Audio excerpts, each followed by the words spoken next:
I am so glad you could join us. I'm your host, Mo Gaudat. This podcast is nothing more than a conversation between two good friends sharing inspiring life stories and perhaps some nuggets of wisdom along the way.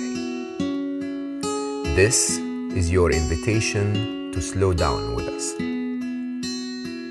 Welcome to Slow Mo.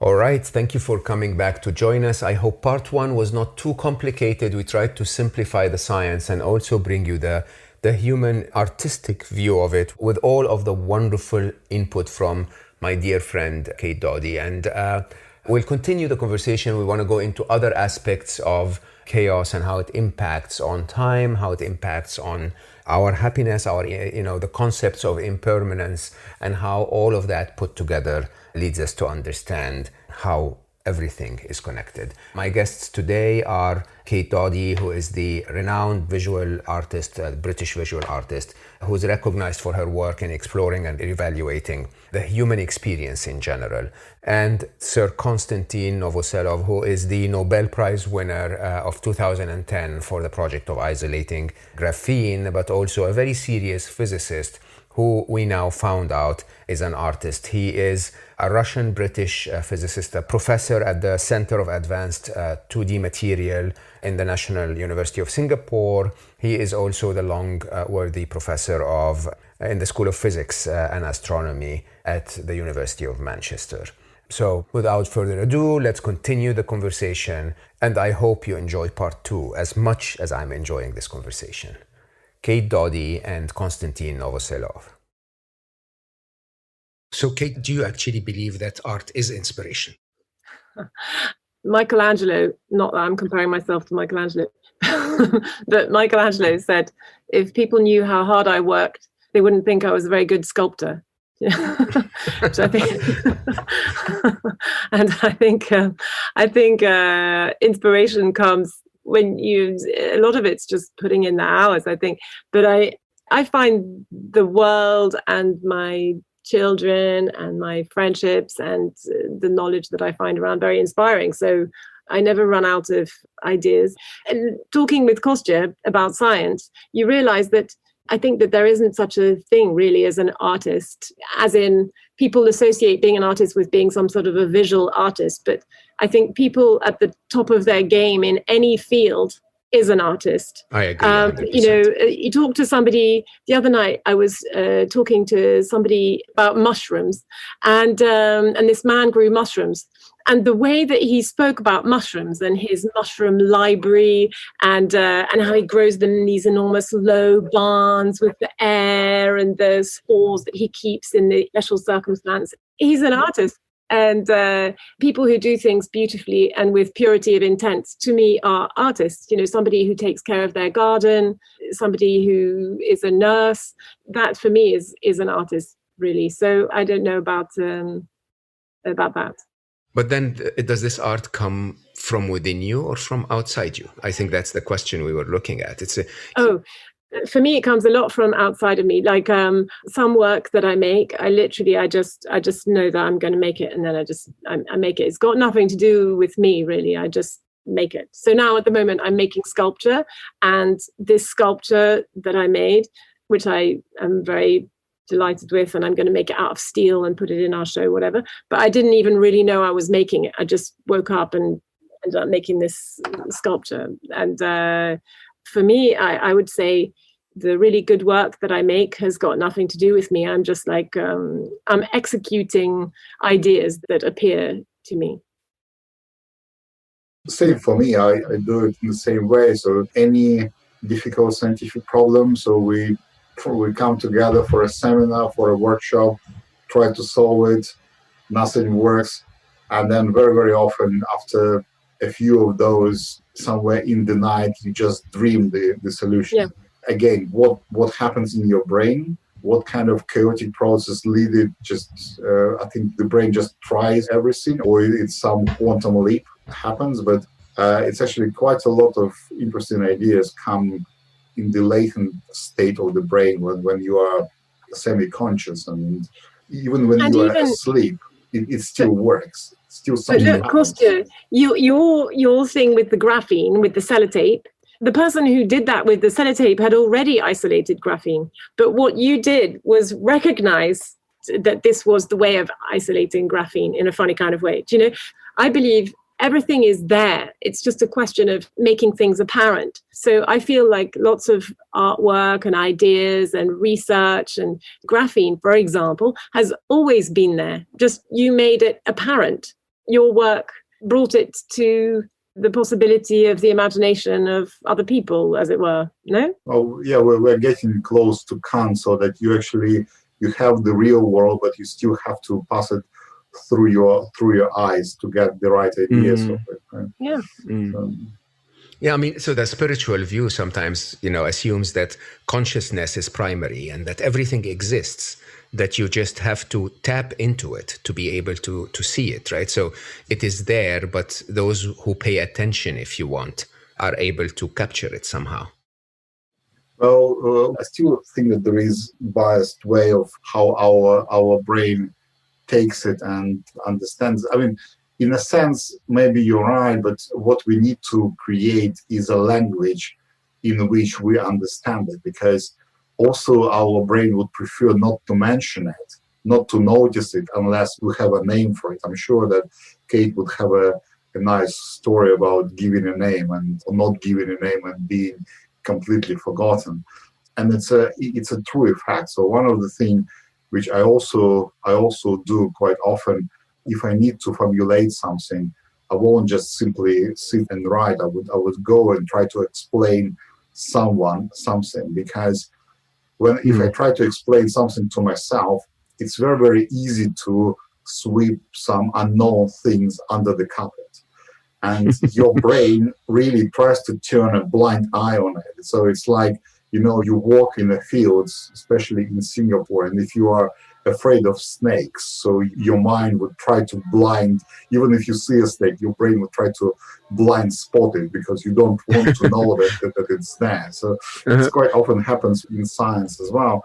And then, but when you try to explain it to someone, you know that you cannot hide those blind spots. So you have to pronounce them. And then once you said it, so it's there. It's also a thing to do with sharing, isn't it? And communication. I can't remember the name of this, the woman scientist who took a photograph of DNA, she had taken this photograph many, many months before the people who discovered DNA found it. I went to see this play. It was fascinating. And she was such a perfectionist. And she wasn't exactly sure what she had. And so she didn't show it to anybody. And so she just kept it in her lab. And it was there. And the two guys Cricks and Watson, one of them went in to get some matches because they were up late at night working and they needed some matches. And they thought maybe she got some matches. So they go in there to get some. And they found this photograph, which was the image that they had been missing from their calculations. And I think that if you want to fight chaos, then you have to share like everything you've got. And it takes a real swallowing of the ego, because you have to share your imperfect knowledge, your half-formed work, your lack of ability to communicate and to articulate your feelings, your incapacity to master language and so on. But if you can share and communicate whatever it is that you have, then you're contributing towards greater harmony and understanding in the world. Do you think? I do, but you have no idea how profound this sounds to me, because maybe we spoke about this offline, Kate, but I call 2021 my year of flow. Every year I start with one element that I basically want to be the theme of the year. And to me, this is the year of flow. But of course, my hyper-masculine, hyper-engineered, hyper-mathematical mind constantly brings me back to what Kostya mentioned as the baseline, the path. I always try to avoid chaos because I'm so well trained to avoid chaos. But it seems with everything that we're talking about here that sometimes it's just wonderful to wander off and just go somewhere and discover something, right? And we're so bad at that in the modern world, aren't we? But if you can embrace chaos, I mean, that chaos is part of who we are. And so it's a mistake to think that you can get away from chaos, because it's literally, we're half chaos and half harmony. So if you ignore the chaos part of yourself, you're neglecting a part of who you are as a human being. And so it's important, I think, to embrace chaos and to embrace fully the possibilities that Kostya is shaking his head. No. I'm actually, you can see I like chaos. Look at my studio. I'm actually saying that this is a really perfect topic, because we are right at the border point when we start to embrace chaos. So 2 years ago, COVID, a little bit less than 2 years ago, COVID started to attack us, and it was definitely chaotic for everyone, and we thought that we can beat it. And now, if you think that you can beat it, so there is a certain strategy. How do you develop your medicine, the NHS, and so on. Now, we just realize we cannot beat it, so we have to embrace it. So what we're doing now, these strategies in many countries change, and we are literally embracing chaos.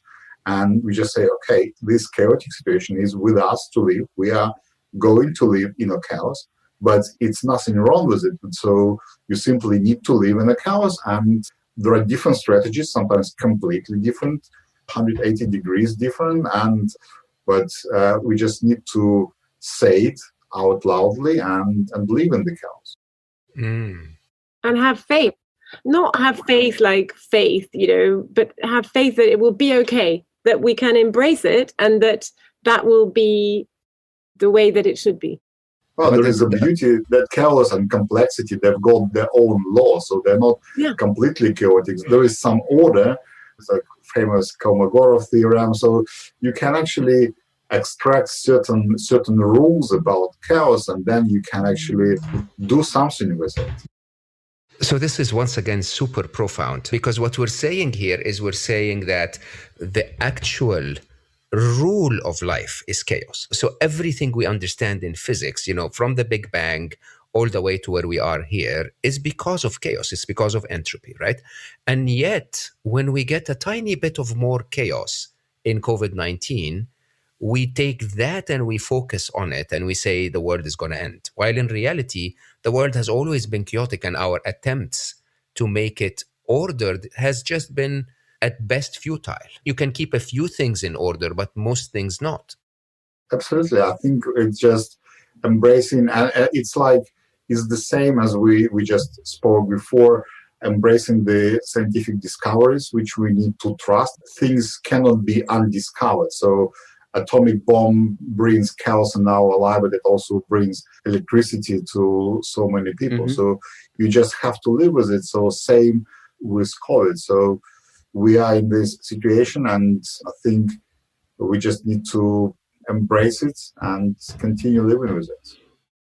Our life is what our thoughts make it, right?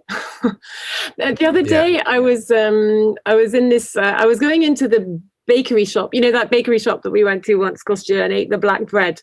So I was in this bakery shop, and there's this lovely girl who looks like photographed by Lartigue, the great photographer. She has this kind of hair like a sort of wavy chestnut, like it's been painted on, is pink. Anyway, I like this girl in this shop.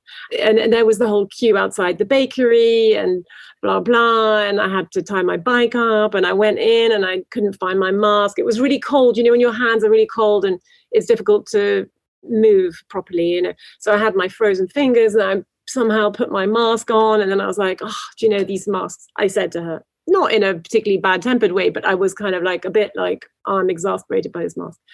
And this beautiful young girl in the bakery shop, she kind of looked at me and she's like, oh, I just got used to it.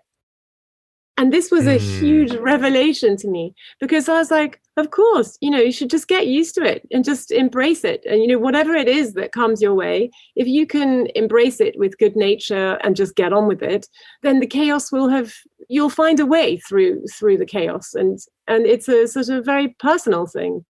So in reality, resilience is not to try and control everything. Resilience is to be able to sway with things while you continue to go where you want to go in life, right? Yeah. Well, that's what Confucius says. And Is it? I just made it up.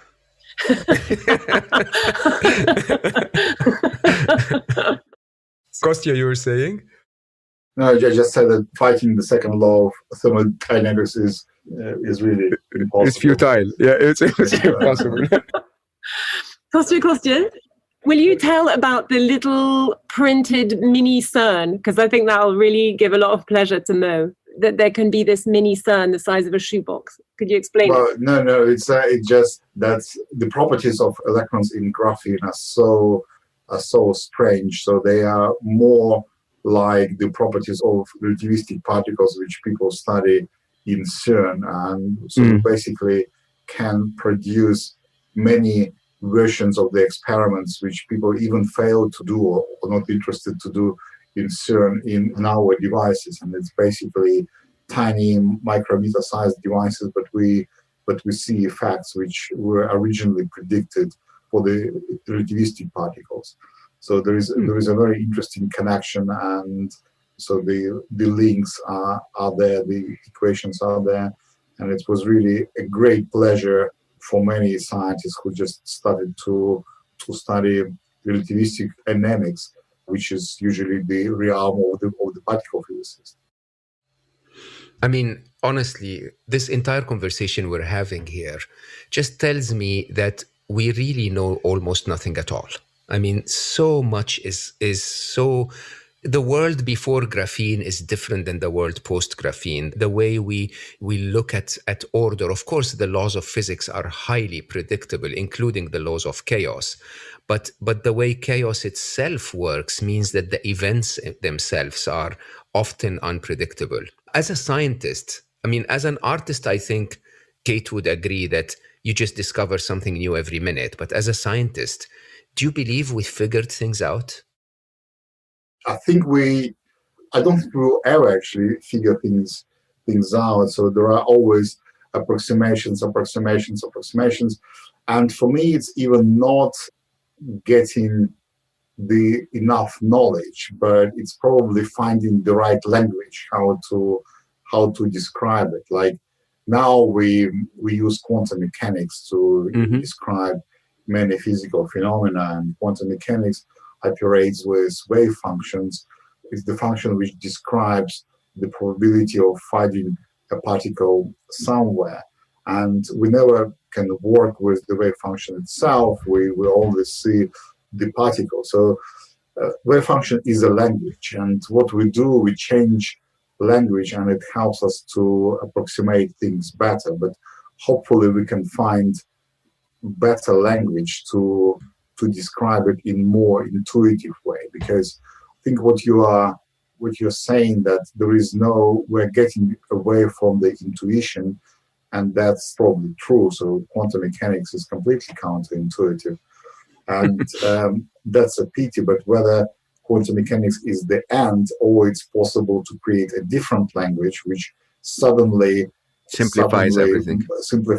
And I mean, physicists, in fact, try to do it, and there are physicists who do it from the other side. They say that, look, of course, what we see now, the world is quite chaotic and very complex, but we don't believe that the world is created this way. It should be simple and beautiful. So let's try the equations which are simple and beautiful, and actually try to figure out how the world fits into those. So maybe that's such an interesting view. Maybe we simply haven't found the right language. So basically, it's like the artists who first say, I'll write the lyrics and then the music, or those who say, right, yeah, I'll write the music and then the lyrics will just drop in, right? So absolutely, yes. So, but all of these discoveries, they're like portals into new realms, aren't they? So when Kostya made his discovery, but he's all the time making lots of discoveries, and so are lots of other people as well. Huh? But you had to invent new terms to describe the thing. So it's all about, everything is connected. It's language, it's science, it's ideas, it's concrete, but it's completely conceptual. It's everything all mixed, isn't it? So we're not making the discoveries for the sake of discoveries. So Kate is an expert in languages. I can't count how many languages Kate, is that true? I didn't know. Speaks, but her recent edition was Egyptian, and it's like Rosetta Stone. So you basically need to find more and more examples to figure out, well, actually this language has this contribution to make it complete. Because, well, you can, so if you take only part of the text, you think, oh, it might be, so this language may be only phonetic, or it's only hieroglyphic, but you actually need many different chunks of information to make sure that, to understand that it's both. Same in physics, you need to find examples from different realities, from different sides, to understand the full picture. And of course, being pragmatic, and scientists should be, our theory need to describe the full picture. We need to find the simplest equation which describe the complete picture. And so more complexity eventually leads to simplicity somehow. The more you understand about the topic. That's the hope, yes. That's basically start adding more and more terms into your equations. And then at a certain moment, you just realize, well, these terms cancel each other, and this one plus this one gets you a very simple one. So you actually get a more beautiful, more symmetric view on the problem. Like pi and Euler. But yeah, so like pi and Euler, or it's actually very interesting story about the Chinese art. I don't know how much do you know about this, but there is always, maybe you can recollect that many of the Chinese paintings, they always have these red stamps with the name of the artist, or quite often several of them. So, and those stamps, they're not only to commemorate and to put the name, they actually to balance the whole picture.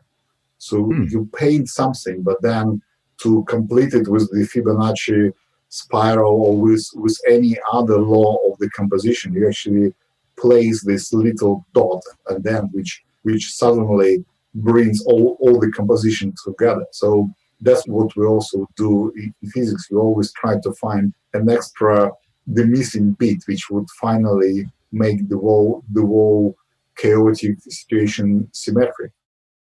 I'm very tempted to go into Fibonacci specifically and other laws of order versus chaos, but let's not go there now. I want to continue on a path that we started, which is chaos and spirituality, if you want. And I know from the podcast you guys recorded, Wonder Chaos, there was an episode on impermanence. And I was like, man, that's a wonderful topic to discuss from a chaos point of view. Impermanence is a very spiritual thing, the idea that nothing will last forever. Let's start with Kate. How did you get to that point? It's the core of my understanding of my everyday life, I guess. So, I mean, I then get to that. It's where I start from. So it's like, I don't know, for me, like, that's what I think about it a lot. And it's even at the heart of my work. When I had, I still do a lot, but I used to make loads and loads of work and never even photograph it. Or I did a whole show actually at the Yorkshire Sculpture Park, where I wrote all over the park in lettering that washed off or was eaten by sheep, or because it's these things are to celebrate impermanence. You know, things don't have to be forever. If you're trying to keep hold of things and make them last and pin them down, they'll still disappear. So it's so important. It's a great discipline that I'm trying to practice every day, to celebrate and embrace the impermanent nature of our existence and everything's existence. And then I think if you can do that, you'll have peace with your day. You can still make loads of things and be, as productive as you can, but always with this perspective of impermanence. I just think I'm really bent on having a useful, quiet, benevolent, happy life.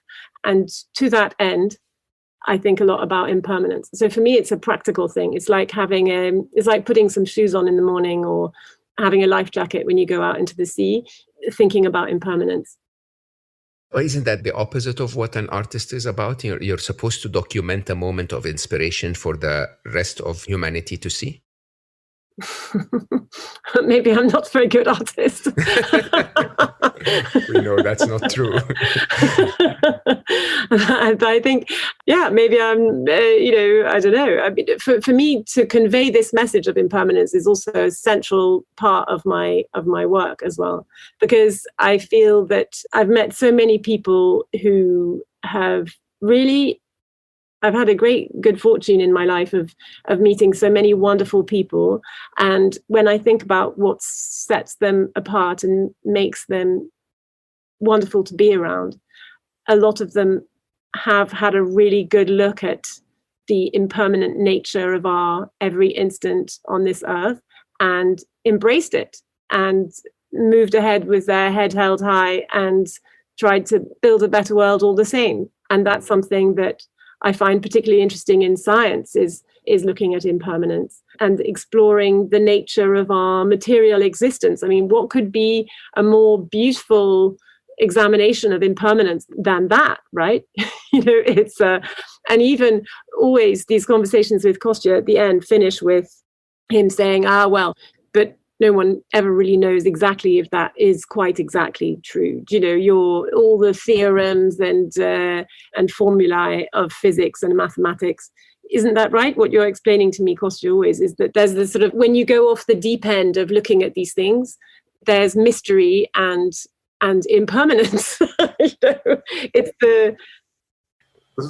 For mathematics, of course, they would know that that's true because they actually created this, but for physicists, yes, we never know if it is true, and we actually hope that we will find a better solution, a more simple, a more intuitive solution. But impermanence is actually linked to chaos quite readily because, as we said, so the time going forward and the entropy growing is actually true for mainly for, so we experience time going forward only as biological species, right? So for relativistic particles, it doesn't matter whether time goes forward or backward.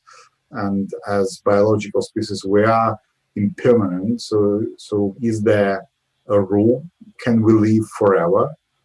And what actually limits our existence? And I think our solution, or one of the ideas which we had, was that trees can live for thousands of years. So in principle, nothing stops your skin to just renovate and the cells just recovering and growing new ones. What is finite, however, is the brain capacity. So at the end of the day, you have to fill in everything in your brain, and then that's it. So that's the end of the story. So you have to die. And the only way how human fight this is creativity, because you are creating analogies and you are creating some extracts from the idea. So rather than remembering about this podcast, I'm sure that in a year time, my brain would forget most of it, but I would still remember that we had great time, and some of the good phrases from it will stay there. So our brain continuously compresses this information, trying to free capacity for more and more information, because once the capacity is gone, we are gone as well. I didn't understand this fully. Are we saying that, it's mind-blowing actually, are we saying that the only reason we as humans experience death is that we cannot process more information? I'm not the biologist. I'm sure that the biologists and medics especially would tell you that there are many other reasons why do you die. But for me, those reasons are not fundamental. In principle, you can, so cells can recover and you can grow more skin. And so, I mean, we grow different cells all the time. But you cannot feed more information than some into your brain. So that's definitely there is finite capacity. I love how physics always evolves into information. So it's always about that information paradox, if you want. This is the only part of physics where we end up going like, all right, this is it. If there is no more information, there is no more reason to be there. Well, exactly, because you need to make decisions on now rather than on your past. So you need to process new information, and this new information has to be recorded completely. So you need to compress the old information, and that's actually we are very good at, and that's exactly what our brain does. It manages to store only the very essential ones, only the feelings. So we forget the details on the conversation, but you remember the important parts. Okay, I didn't like this guy, and I really like the ideas of this guy, so it's worthwhile go for dinner again with him. So with time, we compress that old information more and more in order to free space for the new one. I also think there's this idea of, I think people these days seem to take the human race very seriously.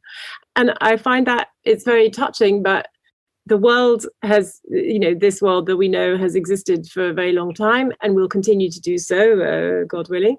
But we as individuals, we're sort of neither more nor less important than we should be, right? And so when I die, of course, my children, I hope they'll be really happy, that I existed. But I'm just made of a whole load of different elements of carbon and water and I don't know what, and that will continue and will be. There's not much difference really between sort of me and this beautiful tree that's right in front of me. And if I'm lucky and I get buried underneath a tree, then in a way I will live forever. It's this idea of the individual human spirit being so important is something that's very beautiful, but I think it's in my view everything really is connected, and so we're all just a manifestation of spirit, I suppose, in a different material presentation. And so we should all just kind of chill out and relax about our egos. I love this. I completely agree with you. So people take humanity just too seriously. There are much more important problems in life, like England is taking on Czech Republic tonight. So that's really... Exactly. Yeah, I agree. I think we humans, we personalize things a little more. I really love the concept that, my carbon and your carbon are probably the carbon of someone that was born and died 200 years ago, and a bit of him or her came into you, and a bit of him or her came into a tomato that your mother, or my mother ate, and we're all one and the same. And I think that is a wonderful way to end this conversation, that because of chaos and everything breaking down, basically we're eventually all shuffled into one and the same, and that maybe we shouldn't be too serious about life after all. This carbon story is exactly where we started with Kate on the Everything is Connected project. So that's so we have this all the atoms which traveled across the universe and then ended up in me and you and Kate. So that's true, and we probably need to be grateful for that. So that's this connectivity to the rest of the universe is really fascinating and very reassuring. Very reassuring. So if listeners want to learn more about that project, so I mentioned the podcast Wonder Chaos, but also the Yorkshire Sculpture Park project is when? 7th of September, right, Kate?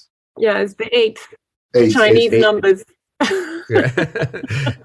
8th of September. And I think everyone should really, really, really study chaos from every angle. It is such a fascinating topic when we see so much order in our life and the universe, but then underlying all of it is so much chaos. Just humbles you to exactly how little we know about how things really work. I'm so grateful for you, both of you. This was a wonderful conversation. Kostya, you have to find a way to go back to London so that when I'm there, the three of us can go out for a coffee. Nothing I want more, yes. Let's hope for the world of chaos to take over so that the British government applies a little less order and embraces chaos a little more. I am really, really grateful to both of you. This was a wonderful, wonderful conversation. I love what you're doing, and I hope it will be a massive success. I expect it will be a massive success. Thank you. Thank you. Well, I have nothing to tell you other than where we started this conversation. You see, for a physicist, the word chaos is truly the underlying order that defines everything in terms of the order of our universe. Chaos is so predictable that it is described by a very accurate equation. But chaos is what drives us to be creative. I think the idea of opening up to the flow of chaos has definitely been a big theme for me this year, and maybe something for you to think about. I definitely totally enjoyed this conversation. I absolutely love the topic. I absolutely love the connection between Kostya and Kate and how they play off each other to explain such interesting views of the world that are so diverse, then yet perhaps just two opposite views of the same coin. And I truly hope that you too have enjoyed this conversation as much as I did. Please let me know what you think, because I sometimes want to bring to you slightly more complex conversations around science and the connection between science and the rest of our being as humans, connection to spirituality, to art, to music, and so on. And hopefully introduce you to those scientific concepts in ways that make you really understand our world, the world that we understand with our emotions, a little bit with our analytical mind. Find me on social media, send me a message, tell me what you think, suggest other guests, and hopefully in the process remember to be so kind to us and tell others about slow-mo. Tell those who you believe would benefit from slowing down, because as we say every week, just to remind you that regardless of how busy you are this week, there's always, always, always time for you to slow down. I love you all for listening. I'm truly grateful for the opportunity that you give me, and I will see you next time.